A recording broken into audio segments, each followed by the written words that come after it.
പിതാവായ ദൈവത്താൽ സ്നേഹിക്കപ്പെടുന്ന പ്രിയപ്പെട്ടവരെ, ദൈവത്തിൻ്റെ സ്നേഹത്താൽ പ്രചോദനനായി പരിശുദ്ധാത്മാവിനാൽ നിറഞ്ഞ് 133 സങ്കീർത്തനത്തിൽ ഇപ്രകാരം പറയുകയാണ്: സഹോദരർ ഏകമനസ്സായി ഒരുമിച്ച് വസിക്കുന്നത് എത്ര വിശിഷ്ടവും സന്തോഷപ്രദവുമാണ്. അഹ്റോന്റെ തലയിൽ നിന്ന് താടിയിലേക്ക് ഇറങ്ങി അങ്കിയുടെ കഴുത്തുപട്ടയിലൂടെ ഒഴുകുന്ന അമൂല്യമായ അഭിഷേക തൈലം പോലെയാണത്. സിയോൻ പർവ്വതങ്ങളിൽ പൊഴിയുന്ന ഹെർമോൻ തുഷാരം പോലെയാണത്. അവിടെയാണ് കർത്താവ് തൻ്റെ ജീവനും അനന്തമായ അനുഗ്രഹവും പ്രദാനം ചെയ്യുന്നത്. പിതാവായ ദൈവം സഹോദര സ്നേഹമുള്ളിടത്ത്, സഹോദരർ ഏകമനസ്സോടെ ഒരുമിച്ച് വസിക്കുന്നിടത്ത് തൻ്റെ ജീവനും അനന്തമായ അനുഗ്രഹവും പ്രദാനം ചെയ്യുവാനായിട്ട് കാത്തിരിക്കുന്നു. ഇന്ന് നോമ്പുകാലം 4-ാം ദിവസത്തിലേക്ക് നാം എത്തി നിൽക്കുമ്പോൾ നമ്മുടെ പ്രിയപ്പെട്ട സഹോദരങ്ങളെ നമുക്ക് ഇന്ന് സ്നേഹത്തോടെ ഓർക്കാം. ദൈവം ആഗ്രഹിക്കുന്ന വിധത്തിൽ, ദൈവം സ്നേഹിക്കുന്ന വിധത്തിൽ നമ്മുടെ സഹോദരങ്ങളെ സ്നേഹിക്കുവാനും അവരോട് പെരുമാറുവാനും നമുക്ക് നമ്മുടെ ജീവിതങ്ങളെ ക്രമപ്പെടുത്താം. വിശുദ്ധ മത്തായിയുടെ സുവിശേഷം 12-ാം അധ്യായം 50-ാം തിരുവചനത്തിൽ ഈശോ ഇപ്രകാരം അരുളി ചെയ്യുന്നുണ്ട്: സ്വർഗ്ഗസ്ഥനായ പിതാവിൻ്റെ ഹിതം നിറവേറ്റുന്നവനാരോ അവരാണ് എൻ്റെ അമ്മയും സഹോദരനും എന്ന്.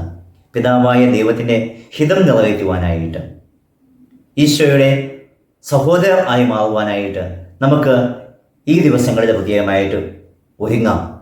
ഹെബ്രായർ ലേഖനത്തിലെ 2-ാം അധ്യായം 11-ാം തിരുവചനത്തിൽ നാം ഇപ്രകാരം കാണുകയാണ്: വിശുദ്ധീകരിക്കുന്നവരും വിശുദ്ധീകരിക്കപ്പെടേണ്ടവരും ഉത്ഭവിക്കുന്നത് ഒരുവനിൽ നിന്ന് തന്നെ.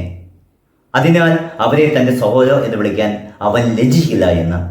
നമ്മെ ഓരോരുത്തരെയും സഹോദരർ എന്ന് വിളിക്കുവാനായിട്ട് ലജ്ജിക്കാത്ത ഈശോ മിശിഹ, ആ നമ്മെ രക്ഷിക്കുവാനായിട്ട് ഭൂമിയിലേക്ക് ഇറങ്ങി വന്ന ഈശോയും രക്ഷിക്കപ്പെടേണ്ടവരായ വിശുദ്ധീകരിക്കപ്പെടേണ്ടവരായ നാമും രൂപപ്പെട്ടത് പിതാവായ ദൈവത്താലാണ്.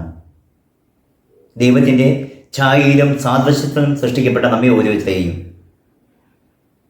തൻ്റെ പീഡാസഹനത്തിൻ്റെയും കുരിശുമരണത്തിൻ്റെയും ഉദ്ധാനത്തിൻ്റെയും യോഗ്യതയാൽ വീണ്ടെടുത്തുകൊണ്ട് പിതാവായ ദൈവത്തെ അബ്ബ പിതാവേ എന്ന് വിളിക്കുവാൻ തക്ക വിധത്തിൽ നമ്മുടെ ജീവിതത്തെ രൂപപ്പെടുത്തുന്ന ഈശോ മിശിഹ നമ്മുടെ ജ്യേഷ്ഠ സഹോദരനായി നമുക്കുള്ളപ്പോൾ പ്രത്യേകമായിട്ട് ഈശോ ആഗ്രഹിക്കുന്ന വിധത്തിൽ നമ്മുടെ ജീവിതത്തെയൊക്കെ രൂപപ്പെടുത്തുവാനായിട്ടും അങ്ങനെ നോമ്പുകാലം ഫലദായകമാക്കുവാനായിട്ടും നമുക്ക് പ്രത്യേകമായിട്ട് പരിശ്രമിക്കാം.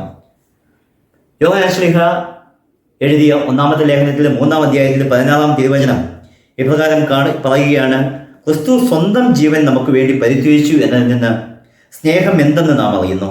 നമ്മളും സഹോദരർക്ക് വേണ്ടി ജീവൻ പരിത്യജിക്കുവാൻ കടപ്പെട്ടിരിക്കുന്നു എന്ന്. അതെ, ഈശോ ആഗ്രഹിക്കുന്ന വിധത്തിൽ ഈ നോമ്പുകാലത്ത് മറ്റുള്ളവർക്ക് വേണ്ടി ജീവിക്കുവാനായിട്ടും മറ്റുള്ളവർക്ക് വേണ്ടി ത്യാഗം സഹിക്കുവാനായിട്ടും നമ്മുടെ സഹോദരങ്ങളെ കൂടുതൽ സ്നേഹിക്കുവാനായിട്ടും ദൈവം ആഗ്രഹിക്കുമ്പോൾ ഇന്നത്തെ നോമ്പിനോട് ചേർത്തുകൊണ്ട് മനസ്താപ പ്രകടനം 5 പ്രാവശ്യം ചൊല്ലിക്കൊണ്ട് നമ്മുടെ സഹോദരർക്ക് വേണ്ടിയിട്ട് പ്രത്യേകമായിട്ട് നമുക്കിന്ന് കാഴ്ചവെക്കാം.